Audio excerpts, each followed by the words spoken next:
চলে আসে, বান্দাকে বলে, বান্দা রে তোমার কি জিনিসের প্রয়োজন, কোন জিনিস চাও আমার কাছে প্রার্থনা করো, আমি দেওয়ার জন্য চলে এসেছি। এই ছোট সন্তানের দেমাগে এই কথাটা হুজুররা ঢুকাইয়া দিছে। আল্লাহ মধ্য রজনীতে আসমান, প্রথম আসমানে চলে আসে। এই সন্তান তো ঘুমাই না, বলতেছে বাবা রে আমার মা আমার জন্য এত পরিশ্রম করেছে, এত কষ্ট করেছে, আজকে এই রজনীতে আমি আল্লাহ তাআলার কাছে দোয়া করব, আল্লাহ আমার মার কবরটাকে জান্নাতের বাগান বানায় দাও।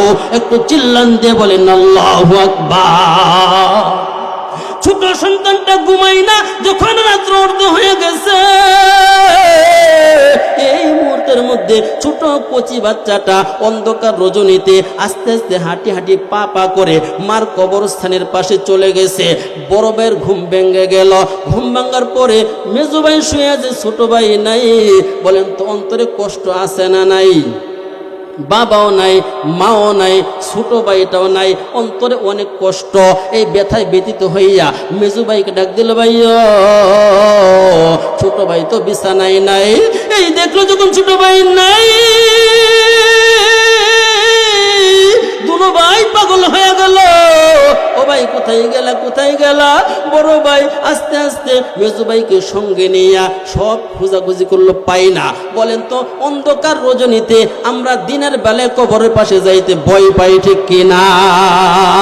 এত ছোট বাচ্চাটা অন্ধকার রজনীতে মার কবরের কাছে যাইয়া মাথার কাছে মাথাটা লাগাইয়া মাকে বলতেছে, মা গো আমাকে কেমন করে রেখে তুমি মাটির বিছানায় শুয়ে আছো? আমাকে তো বুকে রাখছিলা, আমাকে তো আদর করছিলা, লালন পালন করেছিলা, রাত্রে বেলায় বুকে জড়ায় ঘুমাইতা, এখন অন্ধকার রজনীতে মাটির বিছানায় কেমন করে শুয়ে আছো রে মা? মাকে কান্না করে ডাকে। তারপরে হঠাৎ মনে পড়ে গেল আল্লাহ তাআলার কাছে একটু দোয়া করি, প্রার্থনা করি। আল্লাহ